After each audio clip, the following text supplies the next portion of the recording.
تو یہی حضرت امام کوشری رحمۃ اللہ علیہ کی ولادت جو ہے وہ یہی ہوئی، اور یہ استوا ملک ایران کے صوبہ نیشا پور کا شہر ہے، اس لیے آپ کو استوائی بھی کہا جاتا ہے۔ شافعی اشعری، امام کوشری رحمۃ اللہ علیہ فقہ میں امام شافعی رحمۃ اللہ علیہ کے پیروکار، اور فلسفہ میں اشعری تھے۔ آپ ابو الحسن اشعری رحمۃ اللہ علیہ کے پیروکار تھے۔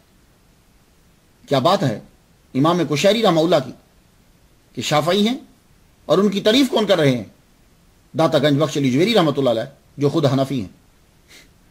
یہ دیکھی محبت آپ نے دیکھی، شافعی ہیں، رفع یدین کرتے ہیں نا بھائی، تو شافعی ہیں اور حنفی داتا گنج بخش علی جویری رحمۃ اللہ علیہ ان کی تعریف اپنی کتاب میں کر رہے ہیں۔ یا ایک حکایت آپ کو میں بتاتا جاؤں، بڑی دلچسپ ہے، لطف آئے گا کبھی۔ حضرت ابراہیم بن مسلم سمادی حورانی دمشقی رحمۃ اللہ علیہ، بہت بڑے علامہ گزرے ہیں دمشق کے،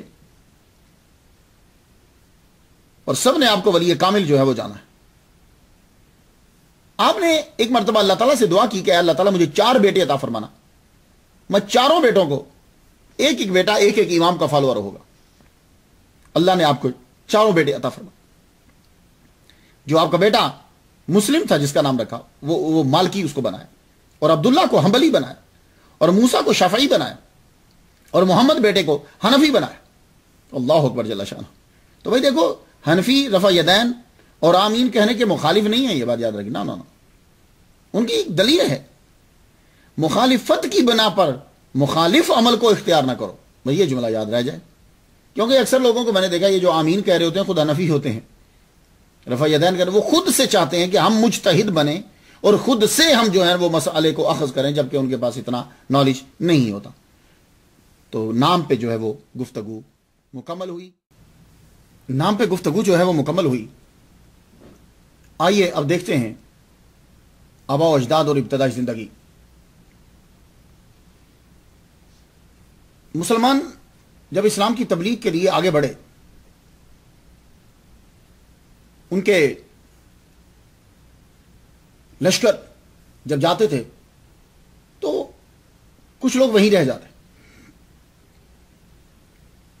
عرب قبیلے آرمی کے ساتھ جب نکلتے وہ آباد ہو جاتے، بصرہ میں، عراق میں، خراساں، پھر آگے چلے، پھر ایران، اس طریقے سے پھر یہ افغانستان تک بھی آئے، پھر پاکستان، انڈیا۔ تو وہ جب یہاں رکتے تو مختلف کام شروع کر دیتے، کچھ تبلیغ شروع کر دیتے، کچھ بزنس وہاں شروع کر دیتے، اور کچھ جو ہیں وہ کھیتی باڑی شروع کر دیتے، جو جس کو کام آتا، جو ایزی لگتا وہ آگے بڑھتا جاتا۔ امام کوشری رحمۃ اللہ علیہ کے آباء و اجداد جو ہیں یہ بھی عرب سے ہی آئے ہیں۔ انہوں نے آ کر جب یہ استوا تک پہنچے ہیں تو آگے کھیتی باڑی شروع کر دی۔ استوا کے اندر ہی یہ جو قصبہ ہے موجودہ آج کے دور کا جو ایران ہے، اس کا صوبہ جو ہے وہ نیشا پور۔ ویسے پرانا جو خراساں تھا وہ بہت بڑا خراساں تھا، یہ بات آج کا نہیں، پرانا خراساں وہ بہت بڑا تھا۔ اس کا نقشہ آپ اگر دیکھنا چاہیں نا تو آپ کو اس کے اندر بہت سارے جو آج ملک بن چکے ہیں وہ اس کے چھوٹے چھوٹے شہر ہوا کرتے تھے، صوبے سمجھ لیجئے وہ ہوتے تھے۔ ہاں، تو اس خراساں کے اندر جو ہے نا وہ آپ کا قیام، وہاں یہ استوا قصبہ، وہاں آپ کھیتی باڑی کیا کرتے تھے۔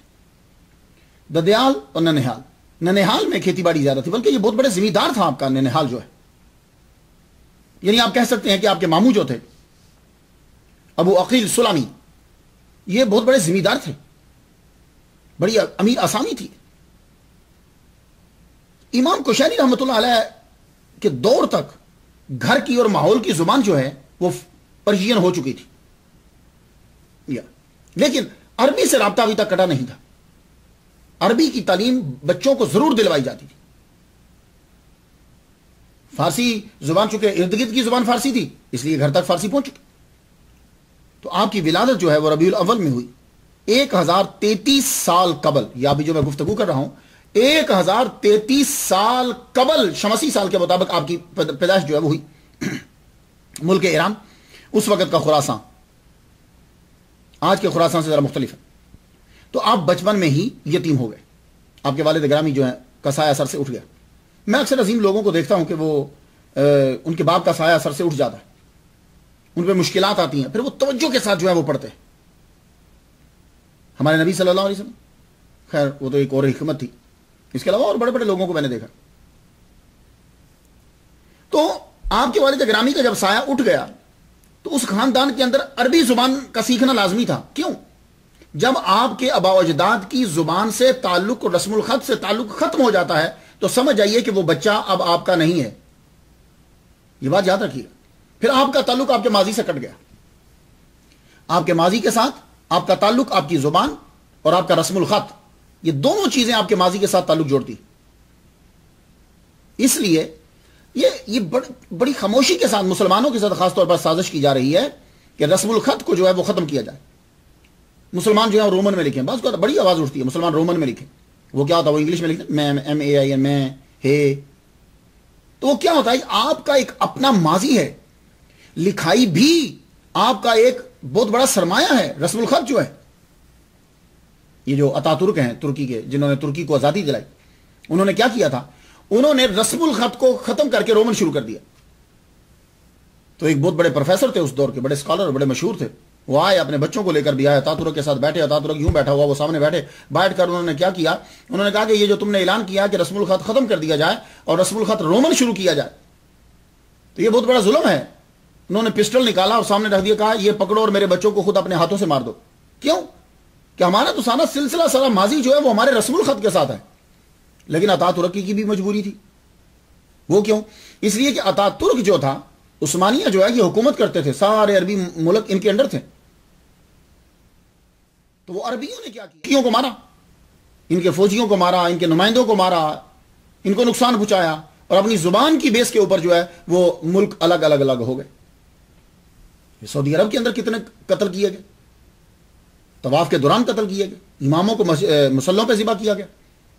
تو یہ جتنے بھی عربی ممالک تھے، تو اب اس کو نا کیا ہوا، وہ غصے میں آ کر اس نے کہا کہ یہ عربی مسلمان ہو کر ہم بھی مسلمان ہیں، اور زبان کی بیس کے اوپر انہوں نے ہم لوگوں کو مارا ہے، اور ایک بڑی طاقت کو جو ہے وہ توڑ کے رکھ دیا ہے. چلو اس کی ایک اپنی مجبوری تھی. لیکن میرا یہ غلط کون صحیح کون، میرا یہ ٹاپک نہیں ہے. میں یہ بتانا چاہتا ہوں کہ جتنے بھی آپ لوگ ہو، میری آواز جہاں تک جا رہی ہے، ماشاءاللہ اب تو بہت سے ممالک کے اندر لوگ سنتے ہیں. میں نے امریکہ کے اندر تقریر کرتے ہوئے جمعہ کے خطبہ میں بھی یہ کہا تھا. میں نے کہا دیکھو، اگر تم میمنی بولتے ہو اپنے بچوں کو میمنی ضرور سکھانا. تم بنگالی بولتے ہو اپنے بچوں کو بنگلہ ضرور سکھاؤ. تم اردو بولتے ہو اپنے بچے کو اردو سکھاؤ. عربی بولتے کیوں؟ کہ تمہاری زبان اور تمہاری زبان کا رسم الخط جو ہے وہ ماضی کے ساتھ تمہارے تعلق کو جوڑے رکھے گا. جب بھی کبھی فاتح قومیں آتی ہیں، وہ سب سے پہلے آتے ہی تمہاری زبان کو ختم کرتی ہیں، کہ تمہاری زبان جب ختم ہو جائے گی تمہارا تعلق ختم ہو جائے گا. پھر تم وہی چیزیں جانو گے جو اس زبان میں ہے جو تم بول رہے. تو امام کوشیری رحمۃ اللہ علیہ جب پیدا ہوئے تو آپ کے ماموں کو یہ بات پتا تھی. انہوں نے اپنے بیٹے کو ابو القاسم یمانی سے عربی ادب سکھایا کہ اس کو لینگویج سکھاؤ. اب وہ لینگویج جو ہے وہ سیکھی. آپ نے عربی ادب جو ہے سیکھا، قرآن مجید آپ نے پڑھا. تو فارسی تو گھر میں ویسے ہی بولی جاتی، باہر کی محلے کی زبان بھی وہی ہے. تو جب آپ نے عربی کی تعلیم لے لی، گھڑ سواری آپ نے سیکھی، اسلحہ چلانا آپ نے سیکھا. بھائی یہ تو عربیوں کی شان ہے نا بھائی. اسلحہ آج بھی آپ کو دیکھا کہ تلوار ہاتھ میں ضرور پکڑی ہوتی ہے، بھلے سے چلانی آئے یا نہ آئے، یا چلا سکے نہ چلا سکے، پکڑتے ضرور ہیں ہاتھ میں. تو تلوار چلانا، اسلحہ چلانا، امام کوشیری رحمۃ اللہ علیہ سبحان اللہ گھڑ سواری کے زبردست ماہر تھے، اور اسلحہ چلانے کے بھی. لیکن دین کی طرف رجحان آپ کا نہیں تھا. وہ کیوں؟ اس لیے کہ ماموں ذمہ دار ہیں جن کے گھر میں رہ رہے ہیں. اب جو ذمہ دار ہوگا وہ وہی سیکھے گا جو اس کے بزنس سے تعلق رکھتا ہے. تو اس دور میں لگان لیا جاتا تھا، ٹیکس لیا جاتا تھا. آپ کے من میں آرزو یہ پیدا ہوئی کہ میں اکنامکس سیکھوں، اسٹیٹسٹکس سیکھوں، میں ریاضی سیکھوں، میتھمیٹکس سیکھوں، اور یہ میں سیکھنے کے بعد آؤں تو زیادہ سے زیادہ جو ہے وہ اپنے گاؤں کو لگان سے بچا سکوں. مجھے حساب کیوں، وہ لوگ پڑھے لکھے تو تھے نہیں، تو لگان زیادہ لے جاتے تھے لوگ. آپ نے یہ ٹھان لی کہ مجھے علم الحساب سیکھنا ہے، دولت بھی ملتی. اور آج کے دور میں بھی آپ دیکھ لیجیے جو چارٹرڈ اکاؤنٹنٹ ہے، جو ٹیکس کے کاغذ بھرتا، پیسے کماتا ہے. تو امام کوشیری رحمۃ اللہ علیہ اب گھر سے چلے استوا سے نیشاپور کی طرف. نیشاپور میں جا کر علم الحساب سیکھنا ہے، ریاضی سیکھنی، میتھمیٹکس سیکھنا ہے، اور اکنامکس سیکھنی ہے. آپ سیکھنے کے لیے وہاں سے چل پڑے. اس دور کے اندر دو ملک تھے کہ جہاں علم ہوتا تھا, ایک مصر ایجپٹ اور ایک یہ نیشاپور. نیشاپور تو مرکز تھا نا, نیشاپور تو مرکز تھا. ہر فن کا ماہر, ہر فن کا عالم جو ہے وہ یہاں موجود تھا, کیونکہ یہ دارالحکومت تھا خراسان. تو آپ گاؤں سے نکلے ماموں سے اجازت لے کے, والدہ سے اجازت لے کے علم الحساب پڑھنے کے لیے. نیشاپور آج بھی ملک ایران کا مشہور صوبہ ہے, اور یہ نیشاپور جو ہے بارہا حملہ آوروں کا نشانہ بنا, بہت سے بادشاہوں کا مرکز رہا. اس دور میں یعنی 986 عیسوی میں مصر اور نیشاپور بہت مشہور تھے, مگر نیشاپور میں اسکالر زیادہ تھے. یہی وجہ کہ خطیب بغدادی نے اپنے ایک استاد ابو بکر احمد بن محمد بن احمد خوارزمی سے پوچھا کہ مجھے مزید علم سیکھنا ہے تو میں کہاں جاؤں. کہنے لگے اگر تم ایجپٹ جاؤ گے تو ایک ہی کو پاؤ گے, کوئی ایک علامہ ہوگا, لیکن اگر تم نیشاپور میں جاؤ گے تو بہت سو کو پاؤ گے, بڑے اسکالر ہیں وہاں. تو آپ پھر نیشاپور میں گئے. تو ہر قسم کے علم کا وہ مرکز ہے. علم الحساب سیکھنے کے لیے, اکنامکس سیکھنے کے لیے نیشاپور میں جب پہنچے تو اب وہاں ڈھونڈتے تھے کہ کون سا استاد ماہر ہے, اس سے سیکھا جائے. اس کے لیے آپ کو کچھ دن لگے کہ تلاش کریں کہ کون سا جو اسکالر ہے وہ مجھے علم الحساب پڑھائے گا بہتر انداز میں. اس مدرسے میں گئے, اس مدرسے میں گئے, وہاں کا پتہ چلا. ڈھونڈتے ہوئے آپ کو اس دور کے اندر ایک بہت بڑے علامہ, مفتی, محدث, مفسر, ولی کامل, ماہر تصوف, صوفی حضرت ابو علی دقاق رحمت اللہ علیہ سے واسطہ ہو گیا آپ کا. یہ دقاق دقیق سے ہے, آٹا, ٹھیک ہے نا. تو دقاق سے جب آپ کا واسطہ پڑا, آپ تقریر فرما رہے تھے, یہ اس واسط کے اندر کھڑے ہو گئے امام کشائری رحمت اللہ. جب کھڑے ہوئے وہ ایسی غضب کی انہوں نے تقریر فرمائی, یہ بڑی اچھی لگی تقریر. دوسرے دن پھر آ گئے, پھر آ کر ان کی تقریر کو غور سے سننے لگے. تلاش تو کر رہے تھے کہ کوئی علم الحساب کا ماہر ملے تو میں ریاضی سیکھوں اور اکنامکس سیکھوں اور جا کر پیسے کماؤں اور لگان جو ہے وہ کم ہو. دوسرے دن, تیسرے دن جب آپ نے لیکچر سماعت کیا تو ابو علی دقاق رحمت اللہ علیہ, وہ بھی تو صوفی تھے, ولی کامل تھے. آپ نے ان کے دل کو کیپچر کر لیا, پکڑ لیا, دل قبضے میں کر لیا. دل جب قبضے میں کر لیا, اب یہ ان کے لیکچر میں بیٹھ علم الحساب بھول گئے, وہیں آ کر بیٹھنے لگے. ان کے واز کو سنتے, ان کے واز کے اندر کیا کشش تھی. جب آدمی دل سے بولتا ہے نا تو پھر اثر ہوتا ہے. ایک ہے کہ آپ کتابیں یاد کر کے پھر بولو تو آپ علامہ ہو بھائی, کیا بات ہے, کیا مکفہ مسجع عبارات بولتے چلے جا رہے ہو. ایک ہوتا ہے کہ تم دل سے بولو, اور جب دل سے بولتے ہو پھر مکفہ مسجع عبارتوں کی ضرورت نہیں رہتی, آدمی کا دل خود ہی کھینچا چلا جاتا ہے. آپ نے کبھی امیر دعوت اسلامی مجدد مسلک اہل سنت مولانا الیاس قادری مدد ضلع والی کی تقریر سنی ہے؟ اگر آپ کمپیریزن کرو کہ کوئی بہت بڑا مقرر جو بڑی مکفہ مسجع عبارات بولتا ہے تو یقین جانیے آپ کہیں گے کہ بھائی ان کو بولنا نہیں آتا, لیکن ان کی کرامت دیکھ لو.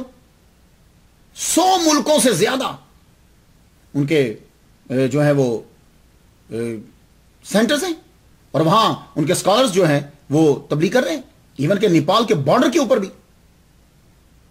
تو یہ وہ کیا ہے, وہ دل سے آواز نکلتی ہے, وہ جو بات سادہ انداز میں کہتے ہیں وہ دل سے نکلتی ہے. تو اس لیے جب تمہارے اندر خلوص شامل ہو جائے گا, نیت صحیح ہوگی اور تم دل سے نکالو گے, تمہیں کتابوں کے مکفہ مسجع عبارات کی ضرورت نہیں ہے, وہ تمہاری بات جو ہے وہ فوراً اگلے کے دل میں چلے جائے گی. تو ابو علی دقاق رحمت اللہ علیہ دل سے گفتگو فرمائے, تو یہ آپ علم الحساب بھول گئے, وہاں بیٹھنے لگ گئے. جب ان کی محفل میں بیٹھنے لگ گئے تو یہ اسی طرح کی مثال ہے جیسے وہ کبھی آپ نے سنا ہو, کچھ لوگ ایسے ہوتے ہیں کہ ان لوگوں کو زنجیروں سے باندھ کر جنت میں لے جایا جاتا ہے. یہ تو آپ نے سنا ہے کہ زنجیروں سے باندھ کر حوالات میں لے جاتے ہیں, دوزخ میں نہیں, زنجیروں سے باندھ کر یقادون الی الجنت بسلاسل, ان کو زنجیروں سے باندھ کر جنت میں لے جایا جاتا ہے. یعنی وہ جا کہیں اور رہے ہوتے ہیں تو رب کہتا ہے کہ ان کو کھینچ کے جنت میں لے جاؤ. ان میں ایک امام قشیری رحمۃ اللہ علیہ کہ جا رہے تھے اکنامکس اور علم الحساب سیکھنے, کھینچا. سیم صورتحال میری, جب میں نے میٹرک فرسٹ ڈویژن کیا تو میں نے اپنے والد گرامی طالب حسین شاہ رحمۃ اللہ علیہ سے یہ کہا کہ مجھے گورنمنٹ اسلامیہ کالج میں داخل دواؤ, اور میں نے اسٹیٹسٹکس, اکنامکس اور یہ میتھمیٹکس رکھی, لیکن چند ہی داخلہ میرا ہو گیا, سب کچھ ہو گیا, کچھ ہی عرصے کے بعد پھر میں دوبارہ جامعہ نمیہ چلا گیا پڑھنے کے لیے، پھر دین پڑھنے کے لیے چلا گیا۔ تو اللہ تعالیٰ کیا کرتا ہے کہ آدمی نکلا اس طرف، وہ رب کھینچتا ہے، آؤ یہ کام کرو تم۔ اب آپ جب ان کی محفل میں بیٹھنے لگے، شریعت اور طریقت نے آپ کو پکڑ لیا۔ ابو علی دقاق رحمہ اللہ خود عربی میں، حدیث میں، اصول فقہ میں مہارت رکھتے تھے، ایسے حدیث دیا کرتے تھے۔ پھر آپ نے ایک دم سے رخ موڑ لیا، رخ موڑ کر آپ کا تصوف کی جانب رخ۔ اللہ اکبر۔ تو شیخ ابو علی دقاق کہ جب یہ دیوانے ہو گئے، آپ ان کی محفل میں بیٹھنے لگے، تو ایک دن کہتے ہیں کہ مجھے بائعت کر لیجیے، بھول گئے مجھے واپس جانا ہے، کہتے ہیں مجھے بائعت کر لیجیے۔ آپ نے فرمایا نہیں، تم پہلے جا کر علم شریعت پڑھ کر آؤ، پھر ہم تمہیں بائعت کریں گے، پھر یہ سکھائیں گے۔ یہ ہے فرق۔ حضرت نظام الدین و محبوب العلیاء جو ہیں، ان سے پہلے بائعت بہت مشکل تھی۔ غور سے سنیے گا، حضرت نظام الدین والملت والاولیاء جو ہیں، ان سے پہلے بائعت بہت ہی مشکل تھی۔ یعنی بعض اوقات تو اتنی مشکل ہو جاتی تھی کہ آدمی کو پورا 8 9 10 سال جو ہے وہ پڑھنا پڑتا تھا، پھر بائعت ہوتی تھی، اتنی مشکل ہوتی تھی، لیکن پھر بھی مشکل تھی۔ نظام الدین والملت والاولیاء نے بائعت کو آسان کر دیا۔ وہ کیوں کیا؟ آپ کی ایک لاجک تھی، ریزن تھی، اور وہ تقاضا تھا اس دور کا۔ وہ کیا تھا؟ آپ فرماتے تھے کہ یہ جب بائعت کریں گے تو چلو توبہ تو کریں گے۔ آپ نے توبہ کو سامنے رکھتے ہوئے بائعت کو عام کر دیا۔ جو بھی آتا آپ بائعت کرتے، خرقہ بھی عطا فرما دیتے کہ وہ اسی بہانے اس کی لاج رکھتے ہوئے جرم سے باز آ جائے گا اور اللہ کی طرف آ جائے گا۔ زبردست بات ہے یہ بھی۔ لیکن قبل کیا ہوتا تھا؟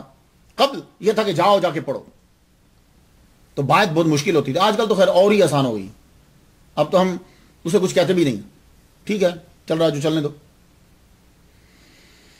تو کہنے لگے کہ آپ سب سے پہلے جا کر شریعت پڑھیے۔ جملہ کیا کہا؟ دیکھیے یہ جو چھوٹے چھوٹے جملے ہیں نا، یہی آپ کی لائن کو چینج کریں گے۔ کیا کہا آپ نے؟ آپ نے کہا دیکھو بیٹا، طریقت کی بنیاد شریعت کے اوپر ہے۔ یہ جو صوفیاء ہیں، جو ولی کامل ہیں، یہ بیٹے ان کے بعد جو تصوف ہوتا ہے وہ سارے کا سارا اس کی بنیاد شریعت کے اوپر ہوتی ہے۔ پہلے علم شریعت سیکھ کر آؤ، اس کے بعد آ کر طریقت سیکھو۔ کچھ بات واضح ہو گئی ہے؟ تو جب یہ بات واضح ہے ان لوگوں کے لفظوں سے، اقوال سے، کہ جنہوں نے تصوف کو پھیلایا ہے، تو کیا پرابلم ہے؟ مجھے ہی سمجھ نہیں آتی ان لوگوں کی کہ ان کے ساتھ ان کی نفسیات کیا ہے کہ وہ آج کے جاہل لوگوں کو دیکھ کر اس پورے سلسلے کے اوپر اعتراض کر دیتے ہیں۔ کوئی بات سمجھی آپ نے؟ تو کہا کہ طریقت کی بنیاد شریعت کے اوپر ہے۔ سادہ لفظوں میں بول دوں جو آپ کو فیملیئر ہے، تصوف کی بنیاد قرآن اور حدیث کے اوپر ہے۔ جاؤ پہلے جا کے یہ سیکھو، اب آپ واپس آپ نے وہیں ماما سے اجازت بھی لی، گھر سے اجازت بھی لی، کہا مجھے علم الحساب نہیں سیکھنا، مجھے ریاضی نہیں سیکھنی، اکنامکس نہیں، مجھے دین سیکھنا ہے۔ اجازت دے دی انہوں نے، ٹھیک ہے، خوش ہوئے کہ عربی سیکھ رہا بیٹا ہمارا۔ انہوں نے یہ نہیں کہا نہیں نہیں یہی سیکھو تمہارا مستقبل بن جائے گا۔ وہ ماں باپ کا اللہ پہ توکل ہوتا تھا۔ تو ہم اپنے بچوں کو دنیا کی تعلیم سکھاتے ہیں کہ تمہارا مستقبل بن جائے گا، پیسے زیادہ کماؤ گے۔ نہیں، مگر ٹھیک ہے سیکھو۔ امام کشیری رحمۃ اللہ علیہ پھر سیکھنے کے لیے آگے بڑھے۔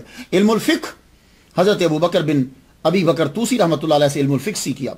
ابو حامد احمد بن محمد اسفرائینی سے، ان سے بھی آپ نے پڑھا۔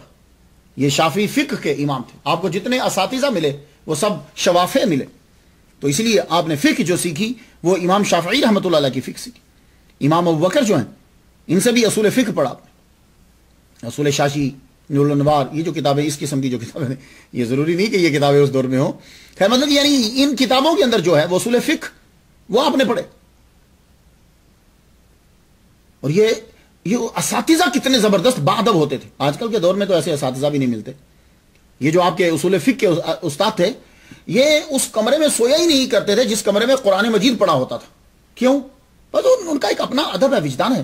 کہتے تھے بے ادبی ہوتی ہے، ہو سکتا ہے کہ کمر ہو جائے، ہو سکتا ہے کہ اس کی طرف ٹانگیں ہو جائیں، ہو سکتا ہے کوئی ایسا عمل ہو جائے کہ جو قرآن کی عزت اور تکریم کے خلاف۔ اور آج کل ہم اللہ اکبر جل شانہ، ہم قرآن مجید کو اپنی ٹانگوں کے درمیان رکھ کر، میں نے بارہا سعودی عرب میں دیکھا ہے لوگوں نے قرآن مجید کو ٹانگوں کے درمیان رکھا ہوا ہے۔ لوگوں نے قرآن مجید کو سامنے نیچے زمین پہ رکھا ہوا ہے، بعض لوگوں نے قرآن مجید کو اپنے تکیہ بنایا، سر کے نیچے رکھا ہوا ہے، اور بعض نے قرآن مجید کو وہیں رکھا ہے جہاں جوتے رکھے ہیں، وہیں اسی تھیلے کے اندر قرآن مجید رکھا ہے۔ یہ وہ چیزیں ہیں جو میں نے دیکھی ہیں اور آپ کو بیان کر رہا ہوں۔ تو وہ لوگ قرآن مجید کا ادب کتنا کرتے تھے، قرآن مجید کا ادب کہ یعنی جہاں قرآن ہے وہاں سو ہی نہیں رہے۔ ویسے کوئی فقہ کا مسئلہ نہیں ہے کہ اگر قرآن مجید اوپر پڑا ہوا ہے تو اس اوکے، لیکن یہ ادب ہے۔ اللہ اکبر جل شانہ۔ امام ابو اسحاق ان کے مدرسہ میں جانے لگے، یہ بہت بڑا مدرسہ تھا، یہ امام منطقی تھے، اصولی تھے، اور شافعی فقہ کے زبردست امام تھے، ان کے مدرسہ میں جا کے پڑھتے تھے، اور اکثر علماء جو علم الکلام اور علم الاصول کے ماہر نیشہ پور کے اندر، وہ سب ان کے شاگرد ہیں۔ امام بائحقی نے اسی مدرسہ سے پڑھا، ان کی کلاس کے اندر جا کر امام کشاری رحمۃ اللہ علیہ جو ہے وہ جا کر بیٹھنے لگے۔ اب جب بیٹھے اور پڑھے، وہ پڑھاتے اور آپ سنتے جاتے۔ یہ طریقہ کار آپ کو عرب ممالک کے اندر، ایون کہ یہ جو مغربی ممالک ہیں نا، جیسے یہ مراکش ہے اور یہ جو علاقے، یہاں یہی ہے۔ مراکش میں گیا نومبر میں، وہاں میں نے دیکھا وہ اسی طرح ہی ہے، ایک بیٹھ جاتا ہے، باقی سب جو ہیں وہ سنتے رہتے ہیں، بتا دیا جاتا ہے کہ آج یہ ٹاپک ہوگا، کچھ لوگ لکھتے ہیں، کچھ لوگ سنتے رہتے ہیں۔ آپ تو خیر کیمرے سے ویڈیو بنا لیتے ہیں، یہ چیزیں ساری بنا لیتے ہیں۔ سعودی عرب کے اندر اگر آپ چلے جائیں، مسجد نبوی کے اندر، مسجد الحرام کے اندر، اسی طرح وہ بیٹھا ہوا ہے، وہ پڑھا رہا ہے، باقی لوگ پڑھ رہے ہیں۔ کبھی کبھی یہ کتاب ہوتی ہے، کبھی کبھی وہ زبانی پڑھا۔ تو یہ طریقہ کار جو ہے وہ ہمارے ہاں ایسا نہیں، ہمارے ہاں یہ ہے کہ ہر ایک کے سامنے وہ کتاب ہے، اسی کتاب کو پڑھنا ہے، پڑھے۔ تو وہاں زبانی ہوتا تھا۔ تو امام جب پڑھا رہے ہیں ابو اسحاق تو آپ سنتے جاتے تھے۔ ایک دن انہوں نے پاس بلا کے کہا، بیٹے اگر لکھ لیا کرو تو بہتر ہے تمہارے لیے۔ کہنے لگے مجھے سارا زبانی یاد ہے، آپ نے جتنا آج تک پڑھا ہے۔ لگے اچھا، تو آپ نے وہ سارا سنا دیا، شروع کر دیا سنانا، تو آپ کو یقین ہو گیا کہ واقعی یہ صحیح کہہ رہے، اتنا اللہ تعالیٰ نے۔ تو ادھر امام کشیری رحمۃ اللہ علیہ علم شریعت پڑھتے جا رہے ہیں، اور آپ باقاعدہ طور پر حضرت ابو علی دقاق رحمۃ اللہ علیہ کی محفل میں بھی شامل ہوتے، وہاں بیٹھتے، ان کے بھی جب ان کا واز ہوتا تو آپ جاتے۔ لیکن کمال ادب ہے، اللہ اکبر جل شانہ، کمال ادب ہے، کمال ادب ہے۔ جب بھی آپ نے ان کی محفل میں جانا ہوتا، غور سے سنیے گا، آج کل تو وہ عقیدت بھی نہیں رہی اور وہ پیر بھی نہیں رہے، تو ادب کا تقاضا یہ تھا کہ پہلے ایک دن روزہ رکھتے، معلوم ہوتا کہ آج ابو علی دقاق رحمۃ اللہ علیہ واز فرمائیں گے، ان سے ملاقات کرنا ہے، تو اس سے پہلے ایک دن روزہ رکھتے۔ روزہ رکھنے کے بعد جب محفل میں جانے لگتے تو غسل کرتے، غسل کرنے کے بعد اب آپ جاتے، یہ ادب ہے۔ تو واز سناتے، اور ہمت کبھی کبھی تو ایسا ہوتا کہ ملاقات ہو جاتی، اور کبھی تو ہمت ہی نہ پڑتی، دروازے تقریر سن کر ہی پلٹ آتے واپس، کہ ہمت نہ پڑتی کہ میں آگے جا کے مل لوں ان سے، یہ ادب ہے۔ تبھی وہی شاگرد بڑے اعلیٰ مقام پر پہنچتے ہیں۔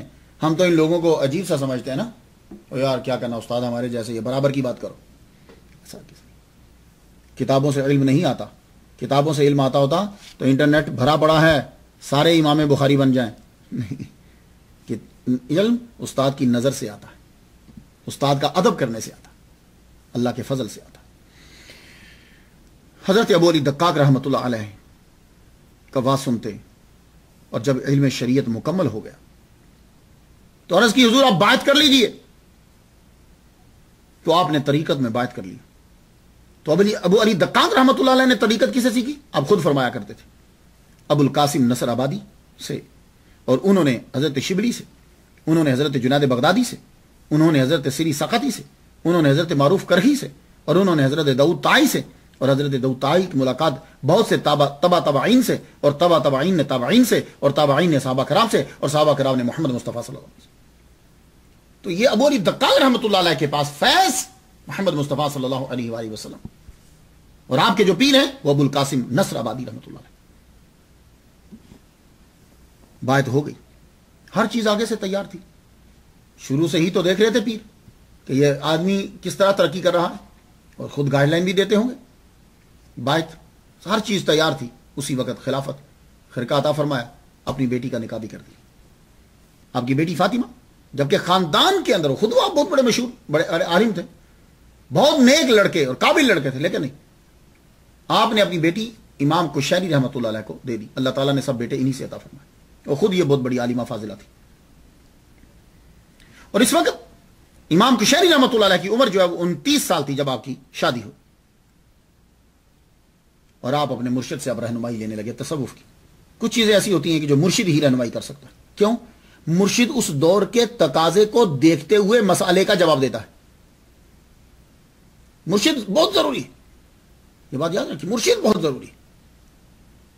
وہ لوگ جو کہتے ہیں کہ مرشد کی ضرورت نہیں ہے، بس آ جاؤ ہمارے گھر میں گھس جاؤ اور تو نہ غلط ہے، مرشد ضروری۔ ہاں، اس مرشد کا تعلق جو ہے وہ بغیر ختم ہوئے کٹے حضور صلی اللہ علیہ وآلہ وسلم کے ساتھ جڑنا چاہیے۔ یہی اعلیٰ حضرت عظیم البرکت الشام رضا خاں بریلوی رحمۃ اللہ علیہ مجدد وقت نے کہا۔ یہ بات یاد رکھیے، جب اعلیٰ حضرت عظیم البرکت الشام رضا خاں بریلوی رحمۃ اللہ علیہ جیسے آدمی کو نسبت کی ضرورت ہے کہ وہ جا کر ہاتھ جو ہے سید شاہ آل رسول کو دیں، تو یہ عام سڑک پہ پھرنے والا آدمی کیا یہ گھر میں گھس جائے گا اور سلسلے میں شامل ہو جائے گا؟ اس کو بھی پیر کی ضرورت ہے اسے۔ یہ بھی ایک بہت بڑا دھوکہ ہے۔ تو آپ کو رابطہ ٹھیک ہے، آپ کی غوث پاک سے عقیدت ہے، لیکن آپ کو فیض تب ملے گا کہ جب آپ ایک ایسی لائن کو پکڑ لیں یا ایک ایسی تار کے ساتھ کنیکشن جوڑ لیں کہ جو غوث پاک تک جاتی ہے۔ اور اگر آپ نے بیعت کی ہی نہیں، کنیکشن جوڑا ہی نہیں، ویسے ہی آپ جی میں بیعت ہو گیا ہوں، نہیں، تو بابا بلے شاہ رحمۃ اللہ علیہ فرمایا کرتے تھے کہ جس طریقے سے ایک عورت کو خامد کے تصور کے ساتھ بچہ نہیں نہ ہو سکتا، اسی طرح مرید کو پیر کا تصور نہیں کرنا، اپنا رابطہ جوڑنا ہے پکا۔ اب وہ رابطہ جڑنے کے دو طریقے ہیں، یا تو وہ پیر آ کے خود تم سے جوڑ دے ایک بات، یا یہ ہے کہ تم اس کے مرید اس کے مرید اس کے مرید اس کے مرید اور ایک ایسے کو پکڑ لو کہ جس کا تسلسل رابطہ جو ہے وہ پکا اس کے ساتھ جڑا ہوا ہے۔ تو یہ بات یاد رکھیے۔ تو امام کشیری رحمۃ اللہ علیہ نے اب اپنے پیر سے سبق سیکھنے، پیر سے شروع کر۔ ایک مثال دے دوں میں آپ کو، ایک دن پوچھنے لگے، کہنے لگے کہ میں سما سننا چاہتا ہوں۔ یہ قوالی تو ٹوٹل ہی ناجائز ہے نا، وہ سما جو تھی اس پہ گفتگو کرو، وہ جائز ہے کہ ناجائز؟ یہ قوالی جائز ہے کہ ناجائز ہے؟ یہ تو سوال ہی فضول ہے۔ ہاں، سما جو ہے وہ جائز ہے کہ ناجائز؟ اب آپ کہیں گے سما اور قوالی میں کیا فرق ہوتا ہے؟ بہت فرق ہوتا ہے۔ تو سما جو ہے اب وہ جائز ہے کہ ناجائز ہے؟ آپ اپنے مرشد سے جب گفتگو کرتے میں سما سن لوں، تو آپ فرمایا کرتے تھے، ایسا کوئی جواب دیتے کہ جس میں اشارہ یہ ہوتا کہ نہیں سننا چاہیے، آپ نہیں سنتے نہیں سنتے نہیں سنتے، وقت گزرتا۔ آخر میں جب آپ کی تربیت مکمل ہو گئی تو پھر ایک دن اپنے مرشد سے پوچھتے ہیں کہ میں سما سن لوں؟ اب ذرا جواب سنیے، اب جواب سنیے، اب حضرت ابو علی دقاق رحمۃ اللہ کا جواب سنیے۔ کہنے لگے، ہاں، مشائخ صوفیہ فرماتے ہیں کہ جس سما میں تمہارا دل اللہ کی طرف لگ جائے اس میں کوئی حرج نہیں۔ امام کشیری رحمہ اللہ نے خود باب باندھا ہے اور جملہ لکھتے ہیں کہ سما سے اکثر غلطی میں پڑنے کا احتمال ہوتا ہے، اس لیے عوام کے لیے پرہیز بہتر ہے۔ کچھ سمجھ میں آ گیا؟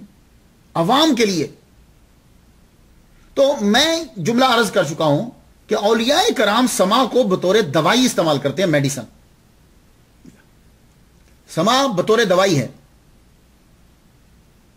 یہی سب کہہ رہے ہیں۔ اور قوالی، اس کی تو گفتگو ہی نہیں کرو، اس کو تو ٹوٹل سننا ہی نہیں ہے۔ اب میں نام نہیں لینا چاہتا کہ ہمارے مسلم میں یہ نہیں، لیکن یہ آپ کو میں بتا دوں، یہ قوالی ہیں۔ اب قائد کیا لگائی کہ جس کو سننے کے بعد آدمی کا دل اللہ کی طرف لگ جائے، یہ نہیں کہ وہ شراب پینے لگ جائے، اللہ کی طرف لگ جائے، اشارہ کافی آپ کو، اللہ کی طرف لگ جائے۔ تو پیر آپ کی تربیت جو ہے وہ فرماتے رہے۔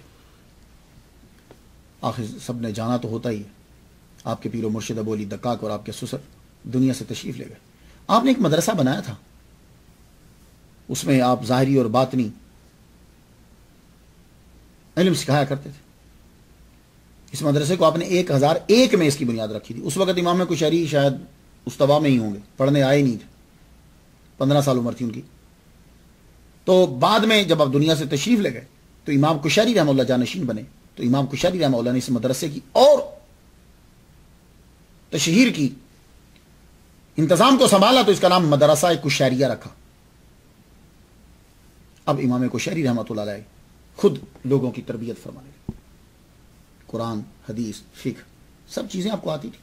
تصوف آپ نے ابو علی دقاق رحمۃ اللہ علیہ جیسے ولی کامل سے سیکھا۔ اب آپ خطاب فرمانے لگے۔ آپ نے کیا کام شروع کیا؟ تقریر، تحریر